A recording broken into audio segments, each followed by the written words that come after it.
Good evening. Once again, we are doing a poem for the grade 11 South African curriculum according to the CAPS documents laid out for the Department of Education. This is for English home language. We have already done Sonnet 130, midterm break, the child who was shot at Nyanga, Amakaduka, and some of the others. There's one more poem to follow. Depending on what your school has chosen, there might be one or two differences. But out of the list of poems that we were given, I'm sure that some of the poems overlap and there are similarities. So this is called We Wear the Mask. We wear the mask that grins and lies. It hides our cheeks and shades our eyes.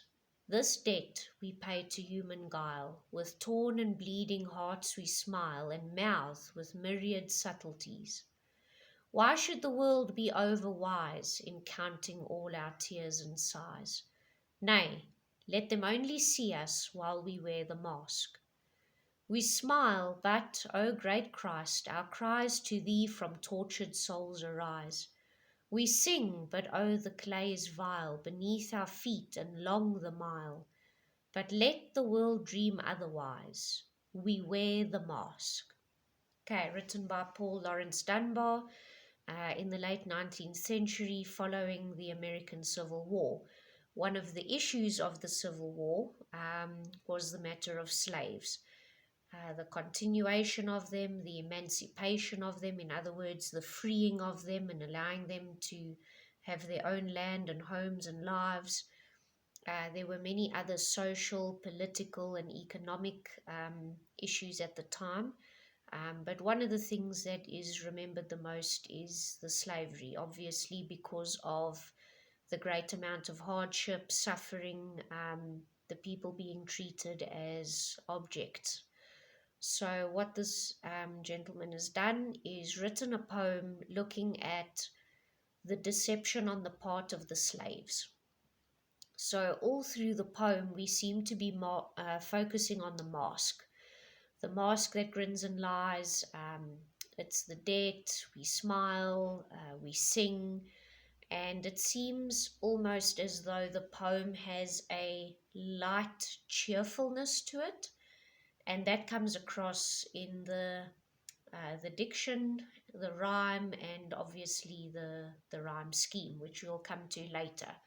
So one of the things that we're looking at is this issue of paradox, juxtaposition. So juxtaposition is when you are discussing two contrary ideas or thoughts or concepts. Usually it's more than just a sentence or a line. Otherwise, that then becomes paradox, antithesis, and oxymoron. But what this poem is doing throughout the poem, it's focusing on the mask, but what the mask is hiding is the reality. And the reality is very, very different to what the mask is doing. Now, that sounds very obvious, but once you go through the poem, you can see that one of the reasons for wearing the mask is because they were surrounded by people who were cunning. And not just clever or shrewd or entrepreneurs or anything like that. These are people who would use their pain and suffering against them. And so this is why they wear the mask. All right. So we wear the mask that grins and lies. That is personification. We've also got let the world dream. And one of the others that I would also introduce is why should the world be overwise? So what we've got is a mask, an inanimate object that is grinning, personification. We also have the world dreaming and the world showing wisdom, okay, or extra knowledge.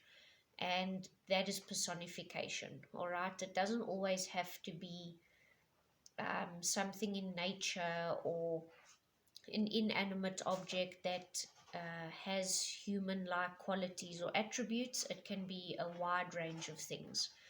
So one of the things that the mask is doing is grinning and lying, It's hiding the cheeks and shading the eyes. The mask is smiling, the mask is singing.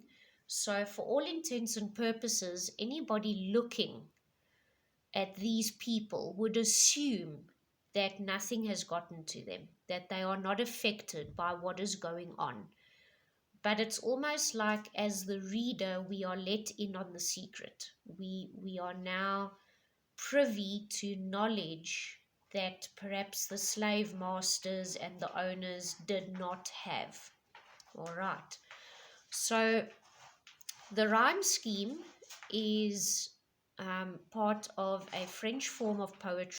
I'm not quite sure how to pronounce it. It's between 10 and 15 lines. Each line is between 10 and 8 syllables, and there are 3 stanzas: a quintet made of 5 lines, a quatrain made of 4, and a sestet made of 6. So you'll see that I've underlined lies, eyes, guile, smile, subtleties. Wise, sighs, while. Then you've got we wear the mask, which is a refrain. Cries, arise, vile, mile, otherwise. And then we wear the mask, which is again a refrain. So from the top to the bottom, it would be A, B, B, A. Obviously, if this is read in America with their accent, perhaps subtleties would come across a little bit different. Then we've got A, B, wise, sighs, while. And then we've got cries, arise, vile, mile, otherwise, which is again the A, B, B, A. So that is the ronda, okay, the rhyme scheme. For a poem like this, it's very possible that they would ask you about the structure of the poem. Of course, the rhyme scheme forms a part of that. Next would be the diction, so the choice of words. So what you've got is this person writing about himself and his fellow slaves, and they are speaking about this mask that is hiding their hurt, their suffering, their pain, their anguish, their turmoil. I'm trying to give you a long list of words and synonyms that you can use. Hides the cheeks. Why would it need to hide the cheeks? Because that's where you blush. If you're angry, your face becomes red. If you're embarrassed, your cheeks become red. And so it's hiding the cheeks.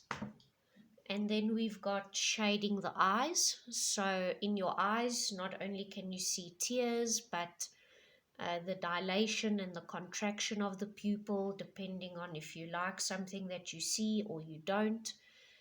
And then it speaks about this debt that we pay to human guile. So the mask is a result of these people not wanting to be taken advantage of. So guile is sly, cunning intelligence. Excuse me. So this is the debt. This is what we owe. Okay, because of people's sly, cunning intelligence, we now have to wear this mask. Okay, this is our burden to bear in a sense. We've then got with torn and bleeding hearts we smile. So torn and bleeding hearts would fall under imagery, because you get this picture in your mind of a heart that is torn and bleeding.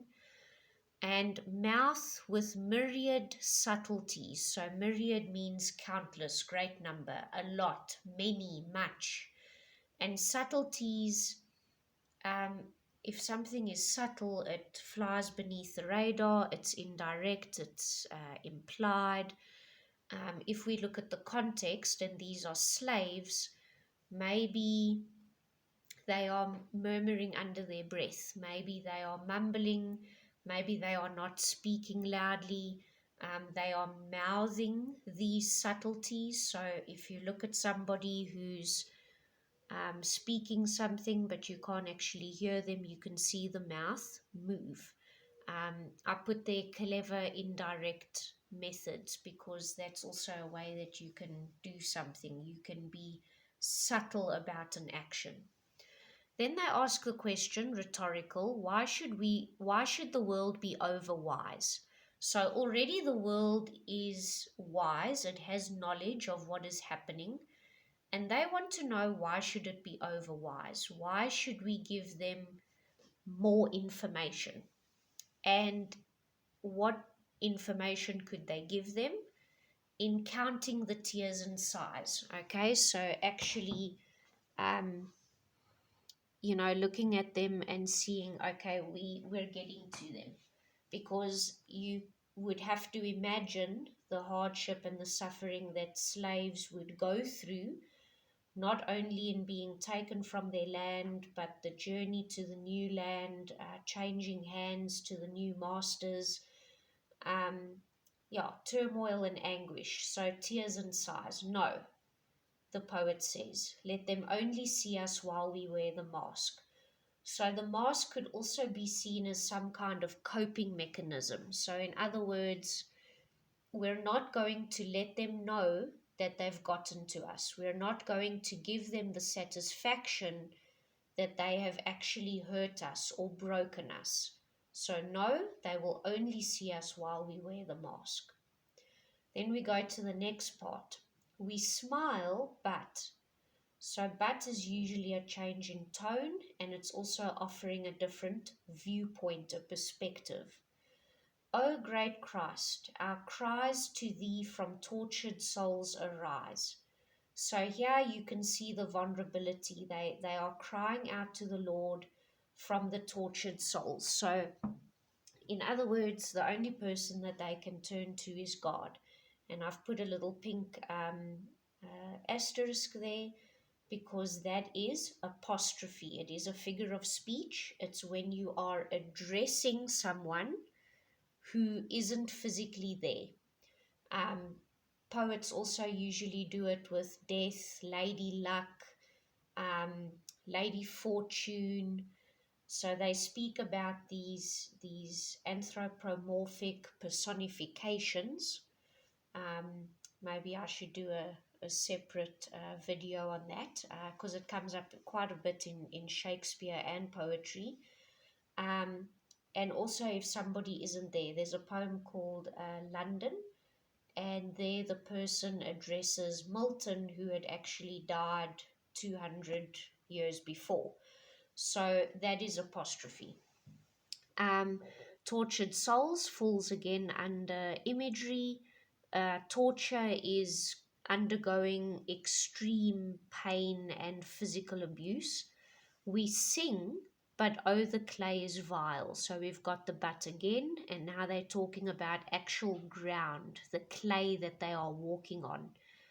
And where is this? Beneath their feet and long the mile. So the journey itself is long. It's going to take a very long time. Long the mile. But let the world dream otherwise. Okay? Let the world think what they want to think. Why? Because we wear the mask. And here it ends, the final line, the last bit with information. And this is where the sense lies in. It's almost as though the poet, on behalf of his says, we've done it, okay? We fooled them, okay? We wear the mask, okay? It's active, it's taking the initiative, it's a statement, it's a declaration. So if you look at the whole entire poem, okay, you've got this which is light and cheerful. And how do we see that? In the rhyme scheme, the diction, the choice of words, focusing on what the mask is doing. And what that is hiding is the opposite of the poem. Okay, the bleeding heart, tears and sighs, tortured souls, the terrible word, the long journey, anguish that they are going through. So the tone and the theme are actually contradicting each other, and that is also where the paradox comes in, as I mentioned before. So you've got the paradox, the juxtaposition, you've got the light and cheerfulness of the poem, the reading of it, the structure, got a sense of pride, but the theme is saying something completely different. All right. Thank you.